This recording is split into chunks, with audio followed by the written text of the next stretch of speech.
And I believe we are live. So go ahead, Mr. Groth, you can make your announcement and then we'll go through the agenda.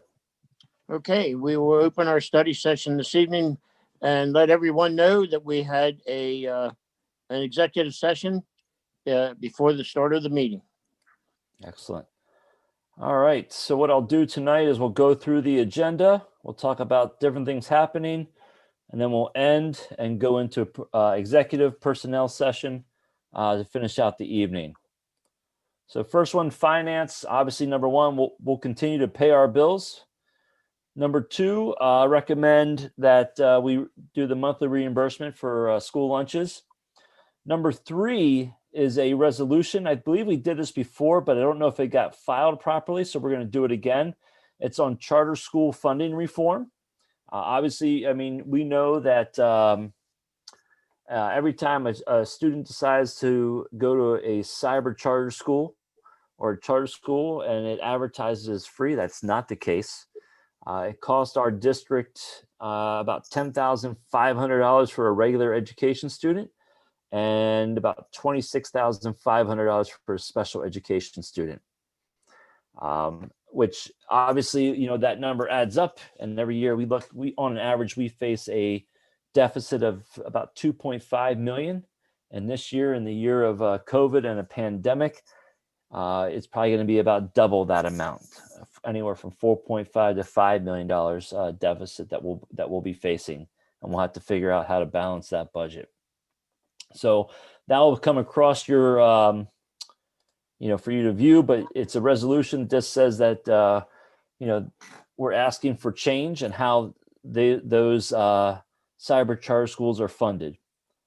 So they're saying this year alone, 606 million of that is total paid by districts. And on this, adopted on the 8th day of February 2021. And Mr. Groff will have you sign it, while Mrs. Duncan sign it, and then we'll send it off to PSBA and everywhere else that needs to go. Okay. Yes, sir. Also, you need to let the district know that they don't play by the same rules we do. Their standards are basically substandard compared to what we provide our in-house students. Absolutely, and to that point, obviously we were, I guess, lucky enough to receive the ESCR2 funds for the district, and Conewago Valley received approximately a little over $2 million to spend. And I'll talk about that tonight a little bit too, with what we're looking to spend. But what was disappointing is I looked at the list of recipients that received money. Agora Cyber Charter School received $9 million in funding from this ESSER's grant. Commonwealth Charter Academy received $13 million. Most of the charter schools in our area that our students use are taking approximately $50 million of funds from public education out of the $2.2 billion that was dispersed across the U.S. So quite not sure why you need 9 million and 13 million for a cyber charter school, as there's no cleaning involved and so forth. But nonetheless, it was interesting to see, that's for sure. And who decides who gets what money? That Lori Duncan, can you talk about? I mean, they use the funding formula that they used on the first ESSERs, correct? And then I know it was ×4 for most people. Yeah, I don't really know what the criteria was. We initially submitted a grant for the first ESSERs, and then this just rolled off of that grant, but I'm not sure what their criteria was for the second one. So, I mean, I could look into it and find out what the criteria was, but I believe it just had something to do with the original grant that we submitted. And it would be based on ADMs, free and reduced, and all of those factors that normally play into these grants, our economic area, those types of things. What was the purpose of the ESCR grant? So the ESCR2 grant came from the signing of the COVID act from President Trump, one of his last actions that he did, and they put forth money for education, and that was to look at what it would, the idea would be, what do you need for your school in this year of COVID, and the idea being, it was. It could be for additional cleaning supplies. It could be for more live stream equipment, technology. The idea was just like the first round, it was to be non-sustainable and one-time purchases for your district.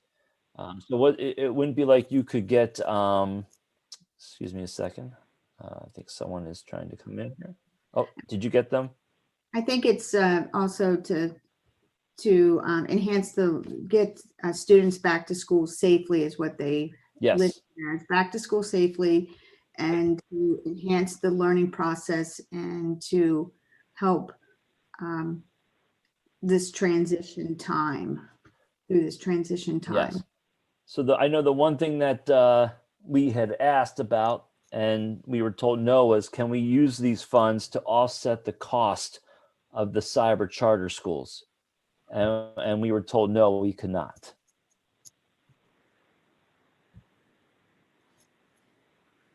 Wow. Okay. Thank you. Mm-hmm. So for number 4, we're going to recommend the acceptance of the annual local audit for the 2019-2020 fiscal school year, presented by Conewago, Ernst, Miser, and Berg PCs. And I'll just say once again, kudos to Mrs. Duncan, our business manager, and her business office staff. I said it in an email and I'll say it publicly. I believe they are some of the best in Adams County and the state. And we're lucky to have them as part of our district. And thank goodness she keeps me straight with everything else also. And I appreciate that. So thank you, Mrs. Duncan, for all your hard work, and congratulations on another great audit for the district. Thank you for the support. Myself and my team, we appreciate the support of the board and the support of the administration of the district. So thank you very much. Welcome. Great job. Thank you. It's good she's on our team. That's right. I'm not sure Dr. Russo always thinks that though. Sometimes. If he gives you any trouble, you just remind me. I'll take care of you. Okay. I just sometimes don't get my way and it upsets me, but she keeps me in line. So There's a reason for that. that's right. Thanks, Lori. You don't realize how much we appreciate your effort. Okay. Thank you. All right. And number 5, then we'll look to do a resolution 116, and that's the tax collection resolution, which will take effect July 1st, 2021. And that's basically saying that with our tax collectors, I believe we are looking to pay them. It's $285, which is the same for the per capita bill, and it's $3 for the real estate bill, which is a 15-cent increase. Gotcha. There you go. And the tax collectors were thankful that the board recognized their work and that they were willing to give them something. So they were appreciative of the gesture for this increase, and happy to continue to serve the district. Great. Thanks for your effort on that end. You're welcome. Thank you. Okay. We'll go on to Ways and Means. And I'll let Dr. Perry talk about number 1 and a policy, new policy. So Dr. Perry, if you need me to click anything, move anything, please let me know, and we'll go from there. Okay, if you wouldn't mind just referring to policy 815.2, please. Thank you. So good evening, everyone. It's nice to see all of you. This evening for consideration and study is a new policy 815.2. We're a little late to the party on this policy, but it is important that as we progress through our online learning and remote learning platforms, as well as live streaming some of our athletic events, that we brought a policy to you for consideration for approval at our next board meeting on February 8th. This policy was drafted between Mr. Doug Epley, the Director of Technology, and myself.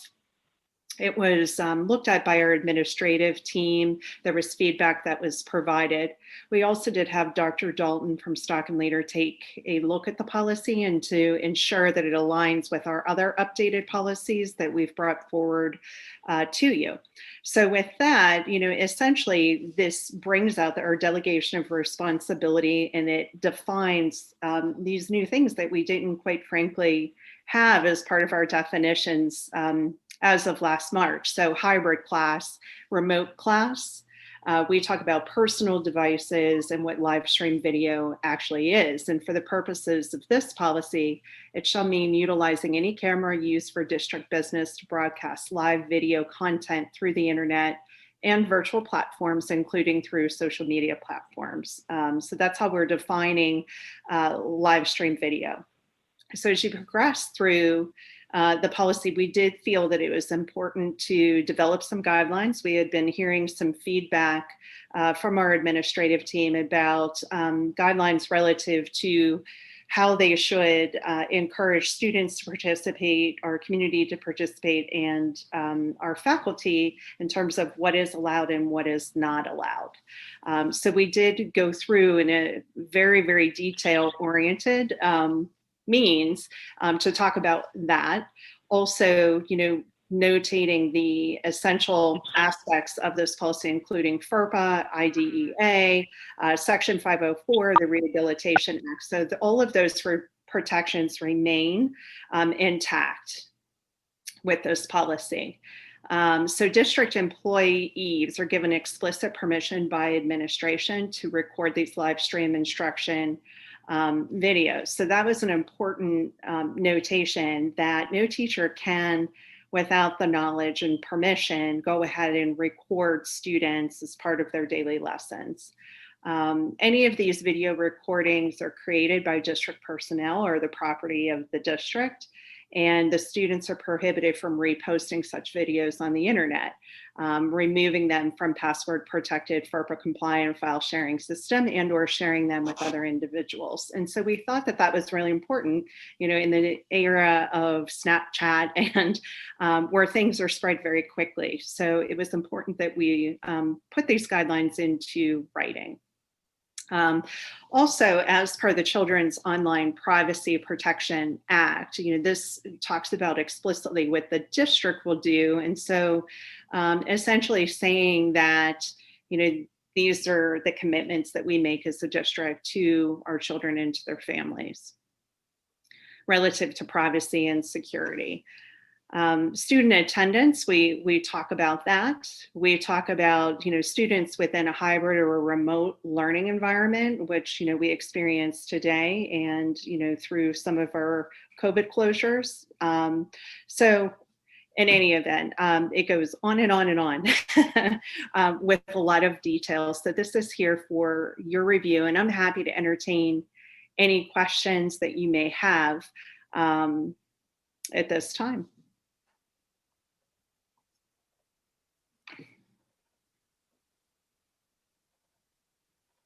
Dr. Perry, this is a brand new policy, correct? That we didn't have an existing equivalent? That is correct. Okay, thank you.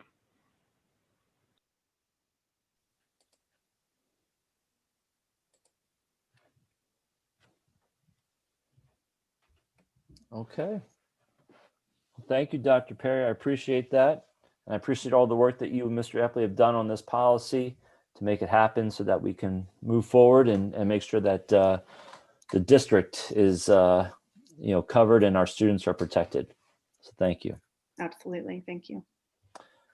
We'll go on to number 2, and we're going to recommend the approval of the Memorandum of Understanding between the Conewago Valley Education Association and the Conewago Valley School District regarding adding Vanguard as an additional investment option to the current collective bargaining agreement. And so this is basically, they wanted another company to add for potential retirement and I guess investment opportunities for our folks. And the Education Association decided to work with Vanguard. So we just need to sign this MOU saying we're okay allowing them to offer retirement and investment opportunities to our folks. Any questions on that MOU in regards to what it means for the district? Is there any costs associated with adding Vanguard? Probably no more than any other one that they use. I know, looking into it, I guess if from an educational standpoint, I guess, they may operate just like, if you use like Ameriprise, a financial, you pay for the service versus them collecting a fee if you gain money. So I'm sure there's some type of fee to it, but they did their research on it, and they seem to be happy that this would be their option. We have 3 other carriers that we go through PenServ. PenServ's our third-party administrator. So this would just be a 4th choice for the teachers. The only fee is PenServ charges a per person fee. It's a small monthly fee for transactions that go through their agency. So that's the only fee that is associated is that PenServ's fee. So we have Lincoln Benefit, Lincoln Financial, all of those companies this is just another company like that. So we would have to set up some documents and have PenServ become the third-party provider for them also. I'm not sure exactly which documents we need to do at this point, but I would have to contact PenServ, and then we would work through PenServ to continue to have the payroll deductions and so forth. Okay, yeah, so it's by transaction, so it doesn't matter who the provider is. Right. Okay, thank you. Why at this point did they feel the need to change? Well, I think they have the option to have 4 choices. I think that's what, I think by law they can have up to 4 choices, and we have to give them that ability to choose 4 different. Okay. I just question, why all of a sudden, the need for the change. I think some of that is just, there's been a switch in leadership with a new board president. So I'm sure with younger teachers coming on, or hiring more and more younger teachers, they might be looking for more options. Okay. Yep. That's fine. It just, sometimes some of this stuff comes out of the clear blue sky, and we're kind of questioning why the change now. Sure. Recommend authorizing Adrian Herndon, Hannah Evans, and a teacher to be determined to attend SAP training sponsored by True North on February 23rd, 26th, and March 3rd from 8 a.m. to 4 p.m. virtually at no cost to the district except the cost of 2 substitutes for 3 days for the 2 teachers. Adrian Herndon is our new full-time guidance counselor. So Hannah Evans is a social studies teacher, and they're determining one other teacher to attend. Recommend accepting with appreciation the donation of a large format printer, a Canon Image Pro IPF 700 valued at $1,000 for New Oxford Middle School from Conewago Enterprises Incorporated. I received an email from Jared Klunk from Conewago Enterprises saying, hey, we have this great Canon Image Pro that we are done leasing and we're getting rid of to upgrade to a newer one. Would the district be interested? And the middle school said, yeah, they'd take on the responsibility of it. So we're very excited to have that. I know Sean Myers is working with Ryan Dahl right now to figure out how we can incorporate it into the curriculum for our middle school students so they have access and use of it also. So thank you to Conewago Enterprises. I can't speak highly enough of everything they do for our district. It's truly appreciated. And number 5, recommend accepting with appreciation the generous donation of 21 boxes of hand sanitizer wipes delivered in January from Hanover Target for New Oxford Middle School. Target called, I guess they must have a parent or someone that's a middle school parent and said, hey, I got all this great stuff. Do you want it? And Mr. Mueller, he jumped all over it. Hand sanitizer wipes. That's like currency now. So he was excited to gain all that for his building. There obviously are no property and supplies. And we'll go to the Assistant Superintendent report. And Dr. Perry, go ahead. All right, thank you. Good evening again. So I have 3 items that are included as part of my report this evening. The first being Keystone's PSSA and PASA. 'Tis the season. So we did already go through the winter Keystone session with the high school. The window for testing has been expanded due to COVID and due to the need for many students and teachers having to quarantine. So the deadline for the winter window is now March 31st. So we do have at least 24 students that still need to participate in the Keystone testing. There is a date that's scheduled for upcoming here early February to complete the Keystone testing for the Wave 2. So I felt that that was important for you to hear that and to understand that, because that was a recent change since the last time I spoke to you about the Keystones. The PSSAs and Keystones for the spring are still scheduled to happen. As a matter of fact, today I did receive the email for the PSSA setting the dates. So it appears that we are moving forward full steam ahead towards the spring testing season. PASA testing will be taking place this February. So at this point, there has been no confirmation or anything that leads me to believe that the spring testing window will be canceled. And I do know that that's of particular interest to many parents and students, and including our faculty and staff. The second item that I had was regarding the policy 815.2, which I briefly discussed with you. Of additional note that we will be publicizing this policy. We will be placing this on our website. We will be distributing the materials and the guidelines so that everybody is informed of these new changes and what the rights are relative to this new policy coming on board should you approve it next week. So that is an important aspect of this policy that I thought that you wanted to be made aware of, is that this will be shared and distributed.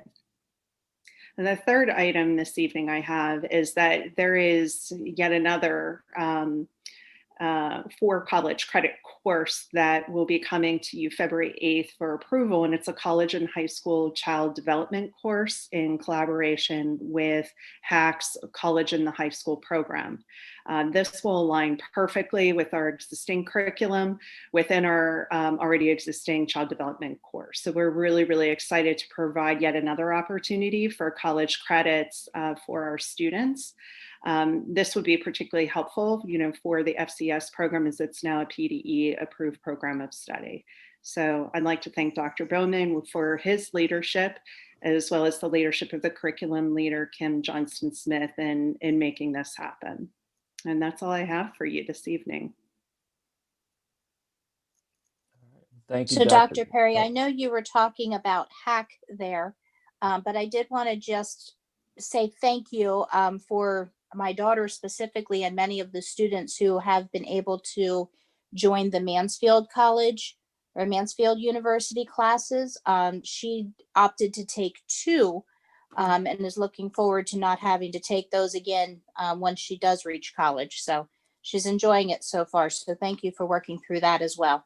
Absolutely. Yeah, that's a true testament to the commitment of our high school counseling staff as well as the high school administration. It really, really is exciting that we're continually looking at these options that we can provide students because we do believe that it is beneficial to them. So I'm very happy to hear that news that, that she'll be participating. We hope it's a positive experience and look forward to other relationships in the future. Yes, I agree. She told me about it the other night. She said she was excited that we got in just in time to participate. And when she realized what I was doing this evening, she made it a point to tell me again to make sure to say thank you. So Wonderful. that's, yeah, exciting. Very much so. I'll pass along her thanks and your thanks as well. Thank you. Thank you. All right. For superintendent's report this evening, I'll be covering a couple different things. First, I just want to give you an update. Obviously, each board member has the book, or if you don't have the book, we'll make sure you get it. I know it's been a tough year with the COVID and trying to get everyone together, but we are reading a book called Thrive this year. And I'm happy to say our administrative team has done a great job, and we continue to do a great job sticking with the book and working on trying to create what we call our North Star for the district and where we're going to lead ourselves 5-10 years down the road. And one of the big things that we came out of Thrive so far for us is we have developed what we call our elevator pitch for the district. And that is when someone comes to us and asks us, what is Conewago Valley all about? And we have 3 words that we like to use when we talk about Conewago Valley. And that is we like to say, look, we're going to provide opportunities for our kids. We're going to build relationships, and we're going to focus on growth of our students and staff and everyone else. So we call it our .org or ORG, and that is the opportunities, the relationships, and the growth piece. And that's what we're about. And that's what we're going to continue to be about moving forward. And I'm excited. I know we have a meeting tomorrow with our administrative team, and we're going to continue to work on Thrive tomorrow also and learn about the design thinking process and how we can use that in our district. So we're very excited about that. The next thing on there is Aramark, and I want to talk about Aramark a little bit. And what I'll do tonight is I'll do a quick presentation just so people can see, but so people are aware and kind of put this in context.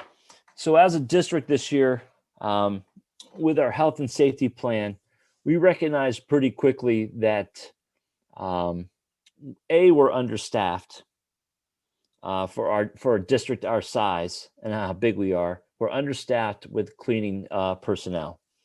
And we've been advertising, and it's very, very difficult to find someone or find people to work.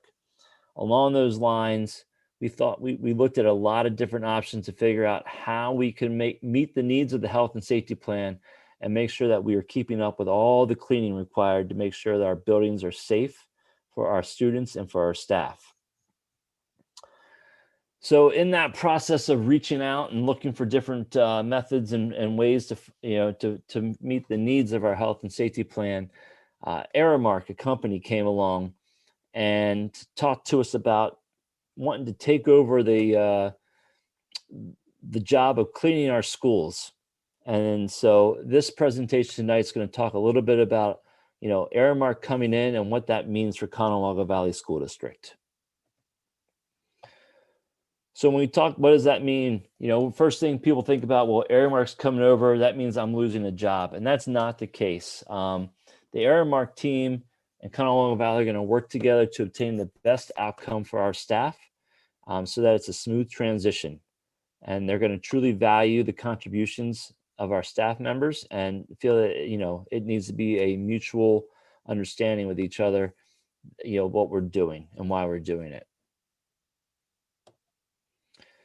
If the board chooses to move forward with Aramark, we will set up meetings as soon as possible so that Aramark can come in and start working with our current employees to make sure that they can, understand the commitment that they want from them and to Conewago Valley School District. And they'll also, one of the neat things about working with Aramark is they're going to honor our employees' seniority with the district. So if we've had someone that's worked with the district for 10 years, they're going to treat them like they've been with Aramark for 10 years. Just some quick facts on Aramark. Obviously, they're headquartered in Philadelphia, and we just, found out that actually in 2020, I believe also, they were also named Fortune Magazine's most admired companies. So we're very excited to potentially be partnering with Aramark. Oh, sorry. So what does this mean for our employees that are currently working? Well, again, if the board decides to move forward with this partnership with Aramark, Aramark will set up appointments so that they, everyone understands their mission, their vision, and their service standards. They'll help all our employees with the pre-employment process, completing applications, completing all paperwork for employment, and making sure that everybody can obtain their background checks and drug testing. They'll also talk about the benefits that occur for being an Aramark employee, talk about the safety standards, the productivity goals, and they'll also provide training along with daily schedules, expectations, equipment use, and other training initiatives. All current Conewago Valley School District employees obviously will have the opportunity to transition to Aramark once the following items have been satisfactorily completed.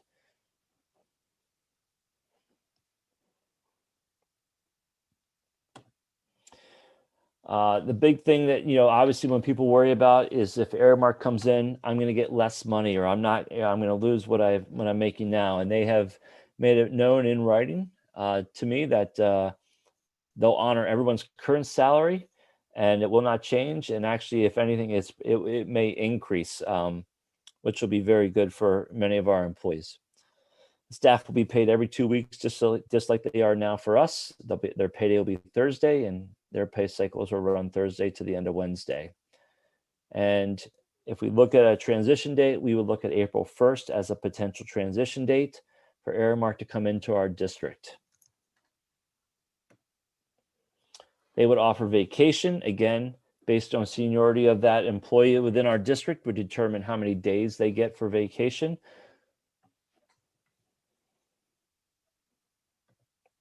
Also, they would give sick days, what they call paid time off, and that could be personal sick.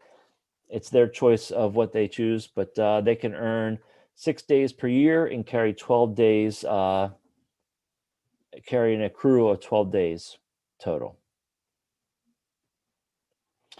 They'll honor the same holidays that we honor, and they'll also look at holiday pay for those that qualify, just like normal.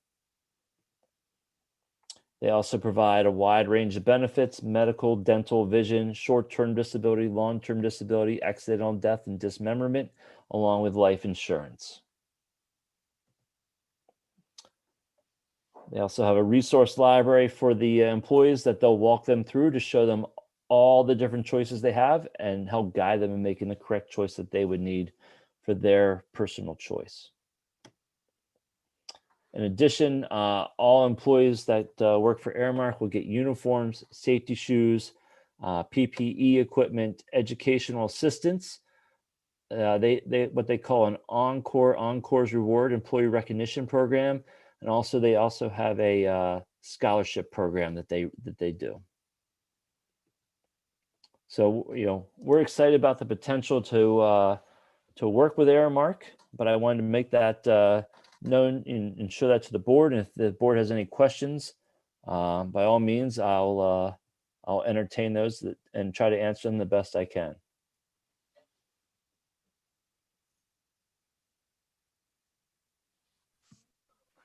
I have a question. Hey, Mr. Hoffman, how are you, sir? Just wonderful. Good. Just wonderful. Looking out the window and watching it snow. Is it still snowing? That's fantastic. I haven't looked for the last hour. So. Have we set up something that make sure that Aramark does what they have promised us as far as our employees go? Yes. You- I have met with them, and they have assured me that every employee fills out an application, and they'll walk them through the interview process, and unless there's a red flag for some reason, like a failed drug test or background check, the transition to to Aramark should be seamless. And they actually said to me, they'll probably ask me for recommendations on our employees also. And the only other question I have, they have no retirement or 401 or anything for their They do employees. offer a 401k. They did not put it in there, but they do. And they'll share that with all the employees on what to do with that. Okay. That's Yep. it. Thank you for pointing that out. They did miss that. I'll have to let them know that. Yeah, But, make yes, sure they that do that's have in it. there. Yeah, thank you. Yep. Chris, what about our two student employees? So I'm reaching out to them. I haven't had a chance yet, to be quite honest. Not just our two student employees. We have a couple student employees, so we're going to look to make sure that they'll take them on also. But in addition, we're going to make sure that they work with the district for future student employees also, because we know this is a great opportunity for our students to have a part-time job after school. And one of the things they did say is they will hire part-time employees also. Okay. And so, yeah, we'll look to continue that service. How about the gentleman that was working over the CTE? How's that going to fall in? How's he going to fall into the program?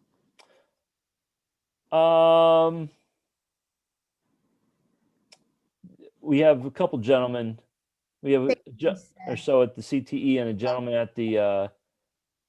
I think he is referring to Seth. Yes. Oh, okay. Yep. So that's a personnel matter that I'll talk to you after about during Okay. the executive session. All right. Okay. Yep. Just Very good. Yep. keep that in mind. I will. Absolutely.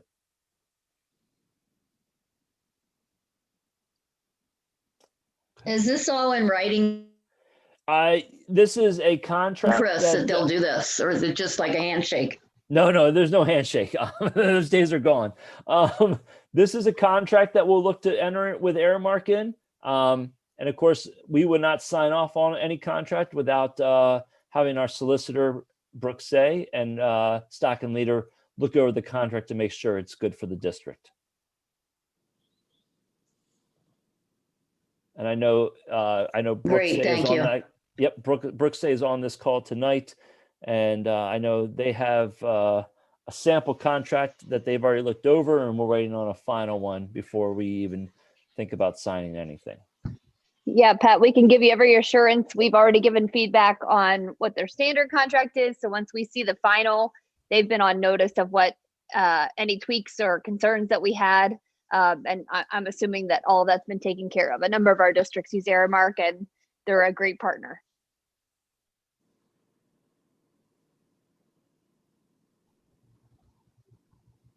And I will say, in addition, partnering with Aramark allows us to have more employees on staff than what we could afford as a district.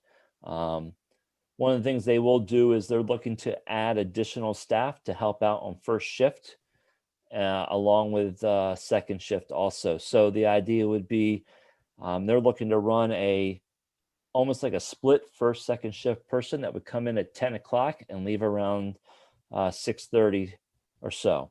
That way that person would be able to help out with first shift and also transition and help out with second shift. So that would give us 2 people in first shift for every building and 3 or more people on for second shift to allow more cleaning to occur.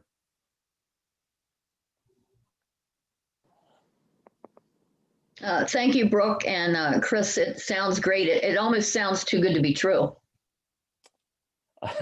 Fingers crossed. It will be too good to be true, and in a good way, meaning like we'll make sure that we take care of everybody and the district and our students and staff. Okay. I just want to share with you on this Thursday, February 4th, through PSBA, Conewago Valley School District in New Oxford High School. we'll be doing a project called Project Show Them What It Takes. So we're very fortunate to have Representative Dan Mao, along with either Senator Mastriano or one of his constituents, join us at the high school 9:30 in the morning on Thursday, February 4th. And we have a agenda set up that will take them through. Project show them what it takes. And basically we'll do a welcome and introduction, myself and Dr. Bowman, talk about R2R advancements and going one-to-one with iPads. Dr. Bowman will talk about Bell schedule, graduation requirements, new courses, Crossroads, CCTC, and so forth. And then around 9:40 or so, we're going to invite students into the Crossroads, and they're going to speak with Mr. Mao and Senator Mastriano about their experiences at Conewago Valley School District. So, Mr. Rodrigo, our school counselor, along with student Selena Rosario, talking about the success they've had at Conewago Valley with academics. Selena is a LenFest winner, Quest Bridge and dual enrollment student. She's taken AP classes, and she's going to talk about her success and challenges that she faces.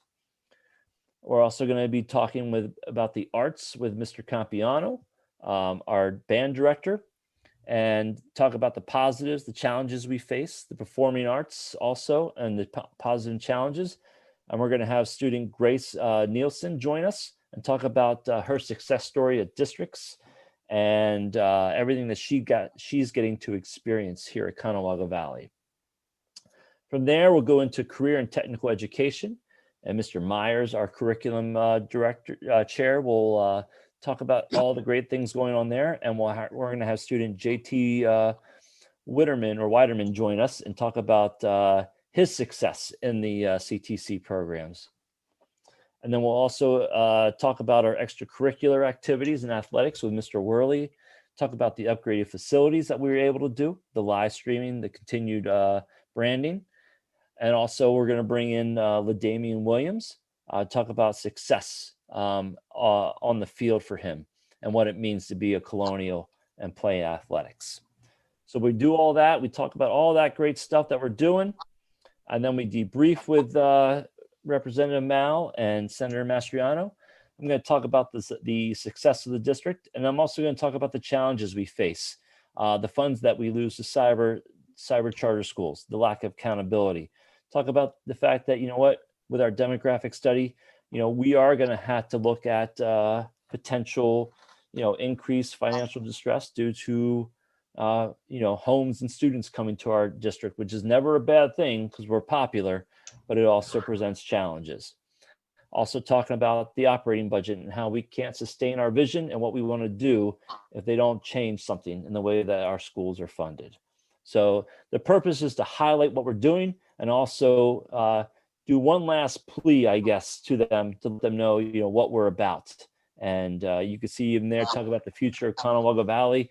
And there's that .org, the opportunities, the relationships, and the growth that we'll mention to them and how it's important that we have their support. So it should be a great day. I'm excited. Thank you. I'll say it now and I'll say it on Monday night, but thank you to Dr. Bowman, Mr. Little, Dr. Kraus, all the teachers and students, and Dr. Perry for all their assistance in making this happen. I truly appreciate it. And I know Mr. Lynn Kohler from PSBA came to me, talked to me about this opportunity, and just thought that we should be one of the districts that presents. So I feel very honored that we get to do this. Chris, can we give them a fact sheet when they're there, when you debrief them? So they have something tangible you mean in like their hand? a little handout with all our facts on it? Yeah. Yeah, I have that ready to go. And perhaps put at the bottom that cyber school isn't free, and in bold letters, 20 font. I certainly can do that.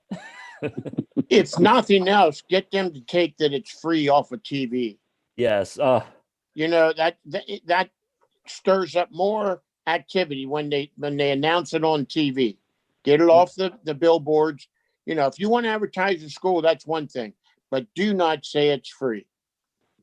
It's free for the parent, technically, It but it's is, not. It costs the district. It costs school districts, like we said, 10,500 for a regular ed and 26,500 for a special education student. So it's quite expensive. right, and it's not free. Yes. I just know in years past when they were presented with opportunities, they sent representatives in their place, and then those representatives tended to leave when they were presented with facts and how we found them out, and they didn't seem to realize this information. Yes. So We will make sure that is ready to go for them, so they understand what we're about as a district. thank you. Yep. Wanted to give you an update on the demographic study. Obviously, we shared that out. The public knows about it. The potential of 1,355 new homes to the district, potential of 750 more students coming to us. So the next step, I have reached out to Crabtree, Roball, and Associates, and we just set up a preliminary meeting February 8th, 2021 in the afternoon. Dr. Perry, myself, Lori Duncan, and Jeff Murren will be sitting down with Crabtree and Roball to share the demographic results and ask what they feel the next step should be in the process for us. Because if you look 5-8 years down the road, we may have a problem on our hands with a number of students, lack of space, teachers, whatever the case may be. And I want to make sure that we set the district up for success and not being reactive and trying to figure out something, but rather be proactive and have a plan in place. So we'll begin that process here February 8th with Crabtree, Roball, and Associates. Any questions on the feasibility study or anything else? I will plan on sharing out anything that we do on February 8th that night with the board, obviously, just so you're constantly kept up to date and aware of everything going on.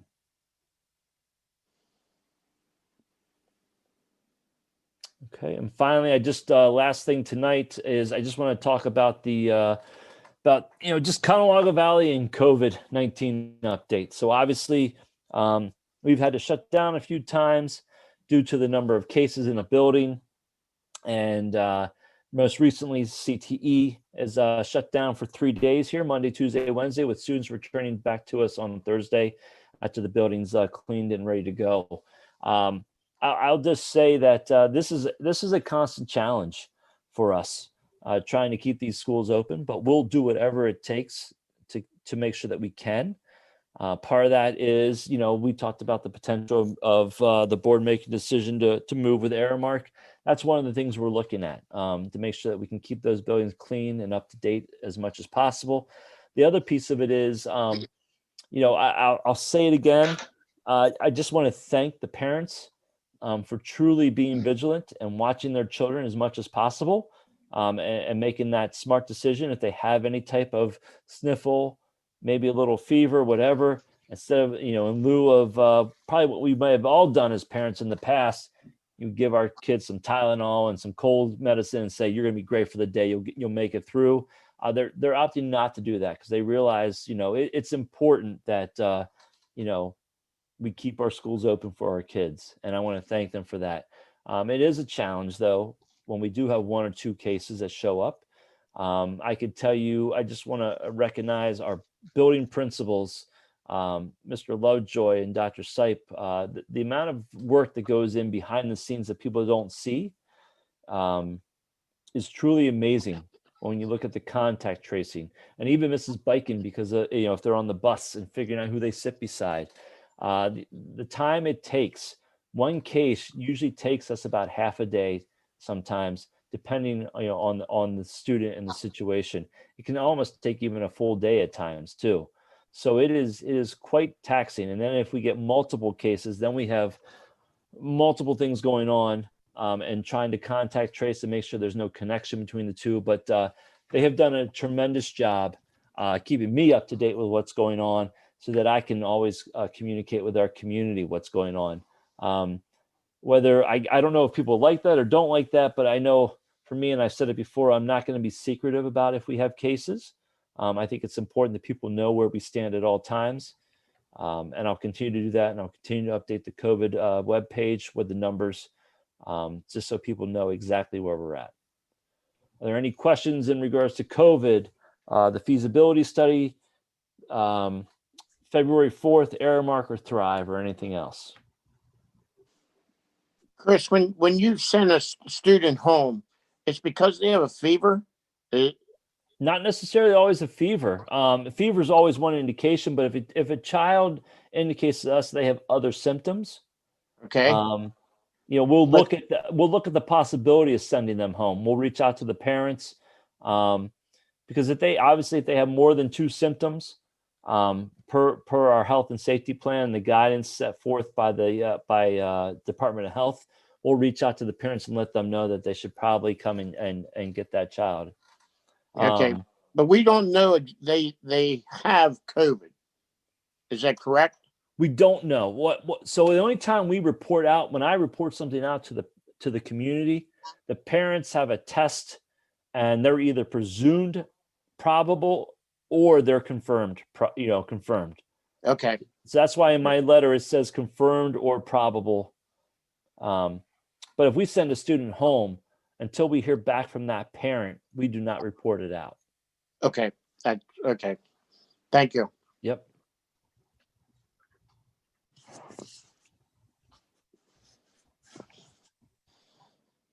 Okay.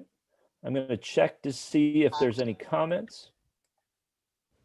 And let's see. No comments for tonight. So we will.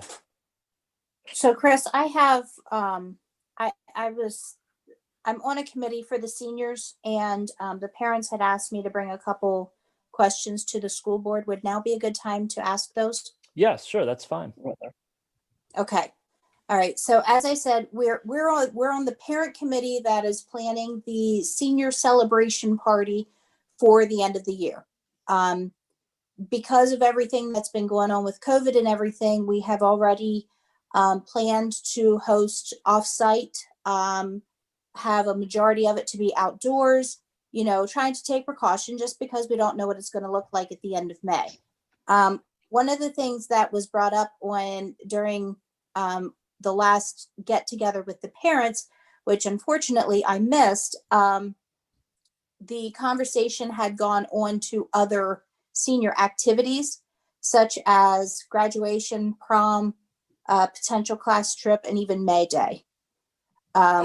So I guess I know it's early. We still don't know what the end of the year is going to look like. But just to put the bug in the ear, I have a feeling that it's going to be more than requested that we have an actual graduation, hopefully outside, socially distanced, limited tickets, whatever, in the stadium. Class trip, of course, they're thinking maybe even being able to send the kids to Hershey Park. We have been doing a ton of fundraising, probably have way more money and more to come. So we're talking about potentially putting that money towards helping get this to the students, to help even socially distance transportation, that kind of stuff. But I think the one that they really, really want me to ask about is prom. I know that it's probably not going to be a school function with everything going on. But the question, I think, is if us as parents or somebody else chose to sponsor it, is it something that we could potentially host for at least our seniors? And what would the schools, I can't tell take on parents that what be? to do and what not to do. I know we didn't host homecoming, and I know some parents took it upon themselves to try to have a homecoming. We can't stop that from happening. That's a parent's prerogative if they wish to spend the money and do something. We can't stop. Okay. They would need to keep in mind that you're going to be responsible liability wise. If it's not a school function, liability falls on the group that's holding the function. So keep that in mind, whether someone gets hurt or there's any situations that occur, that's going to be the responsibility of hosting. So Right. you- And any, And that's any such definitely something we have organization, to consider. Go ahead. any such organization that wants to throw that would need to make very clear that it is not a district sponsored or affiliated event in any sense of the word. Mm-hmm. Okay.